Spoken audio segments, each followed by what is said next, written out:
Hello friends, स्वागत है आपका मेरे यूट्यूब चैनल में। आज हम लोग पढ़ने वाले हैं कक्षा 9वीं विषय हिंदी से पाठ विकसित भारत का स्वप्न है। इसको लिखे हैं डॉक्टर एपीजे अब्दुल कलाम। तो चलिए पढ़ना शुरू करते हैं, वीडियो शुरू करते हैं। चैनल को सब्सक्राइब कीजिएगा, दोस्तों को जरूर इसको शेयर कीजिएगा। और बहुत ही आसान भाषा में पूरा पाठ समझने वाले हैं। वीडियो में आपको अंत तक बने रहना है ताकि सारी चीज़ें समझ में आ सके। चलिए पढ़ते हैं। भारत रत्न डॉक्टर एपीजे अब्दुल कलाम भारतीय गणतंत्र के 11वें राष्ट्रपति रहे। ये जो है 11वें राष्ट्रपति रहे हमारे भारतीय गणतंत्र के। डॉक्टर कलाम की मिसाइल मैन एवं पीपुल प्रेसिडेंट के रूप में पहचान रही है। सब लोग इसको कौन से नाम से जानते हैं? मिसाइल मैन के नाम से जानते हैं। बच्चों और युवाओं के अतिशय प्रिय डॉक्टर कलाम ने कई पुस्तकों का लेखन किया और जिनमें उनकी बहुचर्चित आत्मकथा अग्नि उड़ान यानी कि विंग्स ऑफ फायर और इग्नाइटेड माइंड से इंडिया 2024 ये जो है इनकी प्रमुख क्या है कृतियां हैं। प्रस्तुत लेख में डॉक्टर कलाम ने प्राचीन ज्ञानवान समाज से लेकर के विकसित भारत के स्वप्न और चुनौतियों पर प्रकाश डाला है। प्राचीन ज्ञानवान समाज से लेकर के उनका जो स्वप्न है विकसित भारत का, उसके बारे में इन्होंने पाठ में बताया है, प्रकाश डाला है।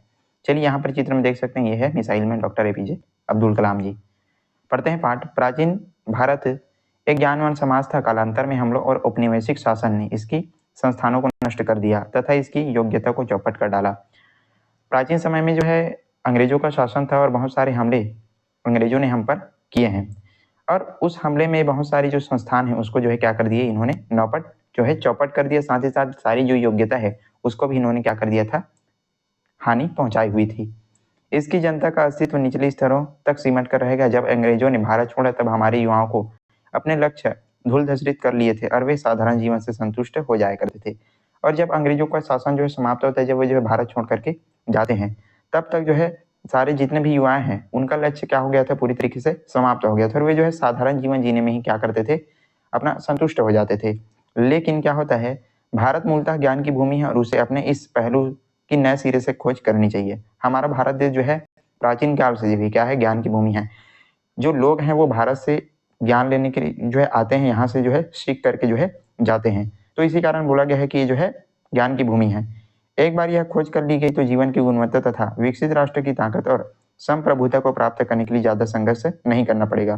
क्या खोज करना है? इस ज्ञान की खोज यदि हम कर पाएंगे तो ये जो है बहुत ही क्या हो गया, बहुत अच्छा हमको जो है ताकत और संप्रभुता प्राप्त करने में हमारी मदद करेगा और ज्यादा हमको संघर्ष करने की आवश्यकता नहीं होगी। तो ज्ञान के रूप जो है कई रूप होते हैं और कई यह संस्थानों में उपलब्ध होता है। ज्ञान जो है अनेक रूप होता है। ये जो है सभी चीज़ों से हम प्राप्त कर सकते हैं। इसे शिक्षा, सूचना, बुद्धिमानी तथा अनुभव के जरिए प्राप्ति किया जा सकता है। स्कूल में जो है सूचना में, बुद्धिमानी में और साथ ही साथ अनुभव के जरिए इस ज्ञान को हम क्या कर सकते हैं, प्राप्त कर सकते हैं। यह शैक्षिक संस्थानों में, अध्यापकों के पास, पुस्तकालयों में, शोध पत्रों में, गोष्ठियों तथा विभिन्न संगठनों में और कार्यस्थलों में कर्मियों, प्रबंधकों, ड्राइंग प्रक्रिया, दस्तावेजों और यहाँ तक कि दुकानों तक में होता है। ये जो ज्ञान है वो सभी जगहों पर विद्यमान है, जैसे कि पुस्तकालय हो गया, अध्यापक हो गए, शिक्षक हो गए, गोष्ठी हो गए, विभिन्न जो संगठन संस्थान है वहाँ के कर्मी कर्मचारी, इन सारी जगहों पर हमको ये जो ज्ञान है वो प्राप्त हो सकता है। यहाँ तक कि जो है दुकानों में भी ये जो है प्राप्त हो सकता है। हालांकि ज्ञान का शिक्षा से करीबी नाता है, लेकिन यह कलाकारों, दस्तकारों, हकीमों, वैद्यों, दार्शनिकों और संतों, यहाँ तक कि हमारी गृहिणियों के पास भी मौजूद कौशलों से प्राप्त किया जा सकता है। हमारी जो घर की जो माता बहनें हैं उनसे भी हम क्या कर सकते हैं, ये जो कौशल है वो सीख सकते हैं, प्राप्त कर सकते हैं। वैद्य, हकीम, इन सारी जगहों से, संत हो गया, यहाँ से हम क्या है ज्ञान प्राप्ति कर सकते हैं। ज्ञान इन सभी के प्रदर्शन तथा कार्य उत्पादक में महत्वपूर्ण भूमिका निभाती है। हमारी विरासत और इतिहास, कर्मकांड, महाकांड और वे परंपराएं जो हमारी चेतना का हिस्सा है, ये सब दरअसल पुस्तकालयों तथा विश्वविद्यालयों की ही तरह ज्ञान के क्या है, विशाल स्रोत हैं। जितने भी हमारे परंपरा है, हमारी जो इतिहास है, हमारी जो है क्या है, जो महाकांड है, जितने भी परंपराएं हैं, वो सारी जो चीजें हैं क्या है, जो पुस्तकालय और विश्वविद्यालयों में जो ज्ञान प्राप्त होता है उसी प्रकार से भी ये हमको ज्ञान देते हैं। हमारे गांव में गैर पुरातन पंथी और दुनियाविद समझदारों की भरमार है। हमारे वातावरण में, महासागरों में जैव संरक्षण और रेगिस्तानों में तथा पेड़ पौधों और पशु जीवन, यहाँ तक जो है ज्ञान के भंडार जो है छिपे हुए हैं। तो सारी जगहों पर हमको जो है जीव जंतु, पेड़ पौधे, पशु पक्षी, इन सब से जो है हम ज्ञान प्राप्त कर सकते हैं और इनमें जो है ज्ञान का जो भंडार है वो छुपा हुआ है। हमारे देश के हर राज्य में ज्ञानवान समाज के लिए उसकी अनूठी और अद्भुत क्षमता है और हमारा जो देश है, हमारा हर राज्य है, वहाँ जो है ज्ञानवान समाज जो ज्ञान है वो छिपा हुआ है। ज्ञान हमेशा से समृद्धि और ताकत क्या रहा है, स्रोत रहा है और यही कारण है कि दुनिया भर में ज्ञान प्राप्ति पर जोर दिया जाता है। तो इसी कारण से जो है हमको ज्ञान प्राप्त करने के लिए बोला जाता है। क्यों? क्योंकि यही समृद्धि और ताकत क्या है, स्रोत है। भारत में तो ज्ञान को आपस में बांटने की संस्कृति रही है और इसके लिए गुरु शिष्य परंपरा के अलावा पड़ोसी देश से नालंदा तथा ज्ञान के अंध केंद्रों से ख्याति प्रभावित होकर यहाँ यात्रियों के जरिए इसके प्रचार प्रसार की परंपरा रही है।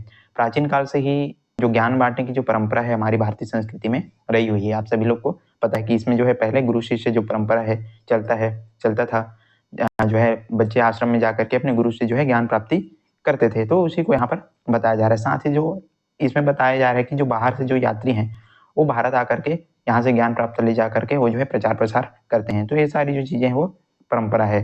भारत कहीं कहीं प्राकृतिक और प्रतिस्पर्धात्मक दृष्टि से कई मायने में लाभ की स्थिति में है, लेकिन ऐसे क्षेत्र अलग थलग हैं और उनके बारे में पर्याप्त जागरूकता भी नहीं है। भारत जो है कई मायने में यदि हम देखें तो जो है लाभ की स्थिति में अच्छे ही हैं, लेकिन ये जो क्षेत्र है वो काफी क्या है, अलग थलग दिखाई पड़ते हैं। पिछली शताब्दी के दौरान यह विश्व मानव श्रम आधारित कृषि समाज में रह करके औद्योगिक समाज बन गया है, जिसमें प्रौद्योगिक पूंजी तथा श्रम का प्रबंधन ही प्रतिष्ठात्मक लाभ दिला सकता है। तो पहले क्या होता था, श्रम आधारित जो है कृषि समाज होता था, लेकिन अब जो है लोग किस पर जा रहे हैं, औद्योगिक समाज जो है बढ़ रहा है, जिसमें जो है प्रौद्योगिक पूंजी श्रम ये सारी जो चीजें हैं वो क्या दिला रहे हैं, लाभ प्रदान कर रहे हैं। 21वीं शताब्दी में एक नए समाज का उदय हो रहा है जिसमें पूंजी और श्रम के बजाय ज्ञान की प्राथमिकता उत्पादन संसाधन है। तो पहले जो है क्या हो रहा था, श्रम पूंजी इनके बजाय जो है लोग अब किस पर फोकस कर रहे हैं, ज्ञान पर जो है ज्यादा फोकस कर रहे हैं।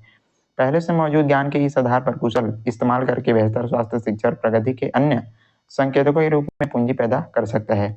तो इस ज्ञान के आधार पर हम जो है क्या कर सकते हैं, बेहतर स्वास्थ्य, शिक्षा, प्रगति ये सारी चीजें जो है हम प्राप्त कर सकते हैं, पूंजी पैदा कर सकते हैं। विभिन्न क्षेत्रों में हुई उन्नति का लाभ उठाते हुए कौशल और उत्पादकों को बढ़ाकर ज्ञान रूपी ढांचागत तंत्र का निर्माण तथा उसका रख रखाव इस समाज की समृद्धि बढ़ाने का प्रमुख भूमिका निभा सकते हैं। यदि हम ज्ञान का एक सही तरीके से उपयोग करें, एक रचनात्मक उपयोग करें, तो हमारे देश, हमारे समाज की उन्नति में काफी योगदान प्रदान कर सकता है। कोई देश जो है ज्ञानवान समाज की कसौटी पर खरा उतरता है या नहीं, इसका पता इस प्रकार लगाया जा सकता है कि वह ज्ञान के सर्जन और उसके उचित इस्तेमाल के क्षेत्र पर कैसा कार्य कर रहा है। हम यहाँ पर ये बताया गया है कि कोई भी देश ज्ञानवान है कैसा है, उसकी पता लगाने का कैसे हम पता लगा सकते हैं। तो उसके लिए यह ज्ञान जो है, क्या उस ज्ञान का सही और उचित इस्तेमाल हो रहा है, तो इसको जान करके हम वो जो है पता लगा सकते हैं। चलिए आगे बढ़ते हैं। ज्ञानवान समाज के दो महत्वपूर्ण अवयव सामाजिक बदलाव तथा धन निर्माण से प्रेरित होते हैं। सामाजिक बदलाव दरअसल शिक्षा, स्वास्थ्य, रक्षा, कृषि और शासन के क्षेत्र में आते हैं। ये ही रोजगार सर्जन, उच्च उत्पादकता तथा ग्रामीण समृद्धि का मार्ग प्रशस्त करेंगे।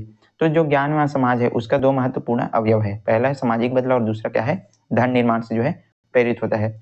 सामाजिक बदलाव में जो है शिक्षा, स्वास्थ्य, कृषि ये सारे जो क्षेत्र हैं वो आते हैं और ये जो है क्या करते हैं, रोजगार सर्जन, उच्च उत्पादकता, ग्रामीण समृद्धि ये सारी जो चीजें हैं वो प्रदर्शित करते हैं। और देश के लिए धन निर्माण के कार्यों को राष्ट्रीय क्षमताओं से जोड़ करके देखा जाना चाहिए, तभी विकसित भारत के मिशन को सफल बनाया जा सकता है। और इसमें आने वाली चुनौतियों का सामना करने के लिए युवकों को अदम्य साहस, संकल्प, शक्ति और सम्मिलित प्रयास की क्या है, आवश्यकता है। और देश को जो है धन निर्माण के लिए भी क्या करना है, अच्छा से आगे बढ़ना है। तो उसके लिए जो है यहाँ के जो युवक हैं उनको जो है साहस, संकल्प शक्ति और अधिक जो है प्रयास करने की क्या है, आवश्यकता है, सम्मिलित रूप से। कोई राष्ट्र अपने नागरिकों को सोचने समझने के तौर तरीके से महान बनाता है। खासकर भारत की युवा पीढ़ी के सामने महान उद्देश्य होने चाहिए, छोटे छोटे लक्ष्य में अपने आप को सीमित कर लेना क्या है, गुनाह जैसा है।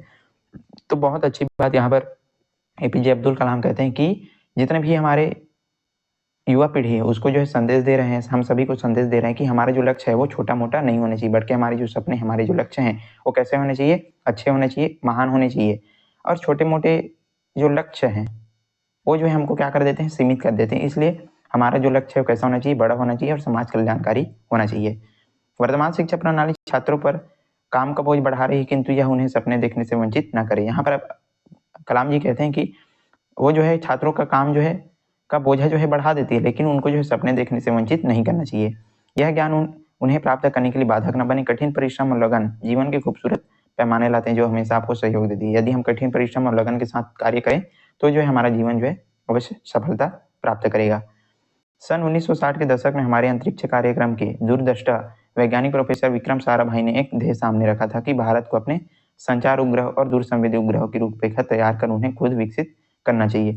तो विक्रम साराभाई इन्होंने क्या रखा था, अपना ध्येय रखा था कि हमको जो है संचार उपग्रह और दूरसंवेदी उपग्रह खुद को जो हमको तैयार करना है, खुद विकसित करना चाहिए करके। और भारत के प्राकृतिक संसाधनों के आंकलन के लिए उन्हें भारतीय जमीन से ध्रुवीय कक्षाओं में प्रतिरक्षित करना चाहिए। कहने का अर्थ यह है कि हमको भी भारत से अब कहाँ जाना चाहिए, अंतरिक्ष में जाना चाहिए, और जो ध्रुवीय जो कक्षा है वहाँ पर हमारा जो भी चीज़ें हैं वहाँ पर जा करके हमको खोजना चाहिए। आज उनके सपने सच हो गए। आज भारत किसी प्रकार की अंतरिक्ष प्रणाली के निर्माण में सक्षम है। तो आज उनका जो सपना है पूरी तरह से क्या हो गया है, सच हो चुका है। विकसित भारत महज एक सपना नहीं, जब यह सपना सच हो जाएगा तो इससे अधिक लाभ युवाओं को होगा। तो ये जो है सिर्फ एक सपना नहीं है, जब ये जो सपना है विकसित भारत का जो स्वप्न है, जब वो जो है सच हो जाएगा तो इससे जो है लाखों जो युवा है उनको जो है क्या होगा, लाभ प्रदान होगा। इसलिए महत्वपूर्ण है कि इस सपने को साकार करने में शुरू से ही युवा पीढ़ी को सहयोग करना चाहिए। इसलिए जो विकसित भारत का स्वप्न है उसको साकार करने में किसका सबसे बड़ा योगदान है, युवा पीढ़ी का। उसे अपनी शैक्षिक और पारिवारिक सीमाओं में रहते हुए स्व यात्रा के अनुरूप बेहद अनोखे अंदाज में निभा सकते हैं। और इसके लिए हमको अपनी शैक्षिक और जो पारिवारिक सीमाएं हैं उसमें में रहते हुए हमको इस विकसित भारत के स्वप्न में अपना जो योगदान है वो निभाना है। माता पिता और बच्चों की टोली में यह चिंता उमड़ती रहती है कि पढ़ाई पूरी करने के बाद वे कौन सा रोजगार मिलेगा। छोटी मोटी बाधाओं से घबराए बिना जिस विषय का अध्ययन करते हैं, यदि उसमें आपका प्रदर्शन उत्कृष्ट बना रहता है तो इसमें कोई शक नहीं कि आप संभावना और भविष्य जगमगाते रहेंगे। घरों में जो है बोला जाता है कि पढ़ाई खत्म होने के बाद एक अच्छा सा रोजगार जो है प्राप्त हो जाए। और तो यहाँ पर एपीजे अब्दुल कलाम कहते हैं कि यदि हम अपना जो अध्ययन विषय है उसमें अपना उत्कृष्ट प्रदर्शन करें, अपना जो कार्य जो है अच्छे से करें, तो हम जो है क्या कर सकते हैं, सफलता अवश्य प्राप्त कर सकते हैं। तो इसे यहाँ पर बता रहे हैं। रोजगार के अवसरों में कोई कमी नहीं, किंतु जब कोई व्यक्ति बहुत ही खास चाहत रखता है और कहता है कि सिर्फ उसे सरकारी नौकरी चाहिए तो काफ़ी दिक्कतें आती है। डॉक्टर कलाम यहाँ पर कहते हैं कि यहाँ पर जो है रोजगार की कमी की कोई अवसर नहीं है। मतलब सच में जो है जो रोजगार के जो अवसर है वो काफ़ी मात्रा में हमको देखने को मिल जाते हैं, लेकिन व्यक्ति क्या करते हैं, वो जो है सिर्फ एक खास जो चाहत है वो रखता है, जैसे कि जो है सिर्फ उसको जो है सरकारी नौकरी चाहिए। तो इस प्रकार की जो बातें हैं वो थोड़ा सा क्या कर लेता है, मनुष्य को और आगे सोचने में विवश कर देता है। लेकिन रोजगार के जो अवसर हैं वो काफ़ी मात्रा में हमको देखने को मिलते हैं। यदि आप उद्यमशीलता, डिजाइन, उद्योग और नए विचारों के साथ कृषि कार्य करने, सूचना प्रौद्योगिकी उत्पाद बनाने के बारे में सोच सकते हैं, तो युवा पीढ़ी के सामने अनंत संभावना है। सरकारी नौकरी चलिए ठीक है, लेकिन यदि उससे आगे यदि हम और भी जो बड़ी चीज़ें हैं यदि हम कर सके, उद्यमशीलता हो गई, डिजाइन, उद्योग धंधे, तो ये सारी जो चीज़ें हैं वो क्या कर सकते हैं, युवा पीढ़ी को जो है और आगे बढ़ा सकते हैं। भावी युवा पीढ़ी के लिए बहुत महत्वपूर्ण है कि वे ज्ञान और शारीरिक सहयोग के हथियार का उपयोग करते हुए सभी क्षेत्रों में सहयोग का मन बना ले। तो युवा पीढ़ी के लिए यहाँ पर संदेश है कि हमको अपना जो ज्ञान है और जो शारीरिक सहयोग है, जो हमारा ज्ञान है, बुद्धि है, उसको एक सही दिशा में हमको लगाना है और इससे क्या करना है, हमारे देश को आगे बढ़ाना है। एक विकसित राष्ट्र का बहुत महत्वपूर्ण पैमाना उसका साक्षर स्तर। 100 करोड़ लोगों को शिक्षित करना कोई खेल नहीं, और यह लक्ष्य अपने सभी युवकों के सहयोग से प्राप्त किया जा सकता है। विकसित राष्ट्र का एक और क्या चीज है कि हमको सभी को क्या होना है, साक्षर होना है, मतलब पढ़ा लिखा होना है। और 100 करोड़ लोगों को जो है शिक्षित करना कोई छोटा मोटा काम नहीं है। और इसका लेकिन ये जो है संभव है, ऐसे संभव है यदि जो युवा है इसमें सहयोग करना प्राप्त कर दे। तो आप में से बहुत से खुशनसीब हैं जो अच्छे स्कूल में पढ़ करके इस तरह से शिक्षा ले रहे हैं, किंतु बहुत से आपके भाई बहनों को यह नसीब नहीं, खास करके जो आपके आसपास के गांव में रहते हैं। बहुत से लोग जो है अच्छे से पढ़ लिखते हैं, बहुत अच्छे स्कूल में जाकर के अपना जो पढ़ाई वो कंप्लीट करते हैं, लेकिन कुछ ऐसे लोग हैं जो पढ़ाई नहीं कर पाते। एक विकसित राष्ट्र की पहचान उसके अमीर गरीब के भेदभाव दृढ़तापूर्वक मिट जाए, और इसका एक तरीका है कि आपका स्कूल आपके पड़ोस के एक गांव को अपना ले और उसके प्रत्येक छुट्टी के दिन उस गांव में जाए और कम से कम 2 लोगों को साक्षर बनाने में सहयोग देकर के ज्ञान का दीपक जलाए। यहाँ पर एक चीज बताते हैं एपीजे अब्दुल कलाम जी की यदि जो भी पढ़े लिखे जो लोग नहीं है तो उनको क्या कर सकते हैं, हम साक्षर बनाने का सहयोग हम प्रदान कर सकते हैं। इसके साथ ही बच्चे अपने विद्यालय या घर के परिसर में जो है 10 पौधे लगा सकते हैं, जो आज से कुछ साल बाद हम सभी हरे भरे परिवेश में काम कर सकेंगे। और कहते हैं कि हमारे घर या जो हमारा घर है या फिर जहाँ हमारा विद्यालय है, जो भी हमारा कार्यालय है, वहाँ पर हमको क्या लगाना चाहिए, वृक्ष जरूर लगाना चाहिए। क्यों? क्योंकि यदि हम वृक्ष लगाएंगे तो कुछ समय बाद वो जो है क्या हो जाएंगे, बड़े होकर के जो पृथ्वी है, जो धरती, उसको हरियाली प्रदान करेंगे और हम जो है उस हरे भरे वातावरण में काम कर सकेंगे, जिससे हमारे अंदर सृजनात्मक सोच और सक्रियता पनपेगी। छात्र, बुजुर्गों, बीमारों और विशेष आवश्यकता वाले लोगों की देखभाल कर सकते हैं। जितने भी छात्र हैं, हम सभी हैं, उनको क्या करना चाहिए, सभी बड़े बुजुर्गों की सेवा जो है जरूर करना चाहिए। ऐसे भद्र व्यवहार से विकास के लिए अनुकूल और शांतिपूर्ण माहौल हो सकता है, तो निष्ठापूर्ण कार्य हो सकेंगे और 100% सफलता मिलेगी। तो ऐसे सारे कार्य करके हमको जो सफलता अवश्य मिलती है।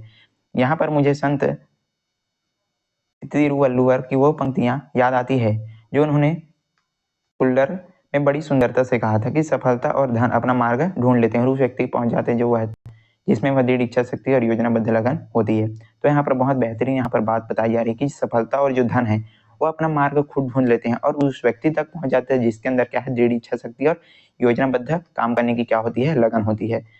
नसीब उस इंसान तक पहुंच करके खुद आ जाता है जिसके अदम्य उत्साह और कभी न पस्त होने वाली हिम्मत होती है।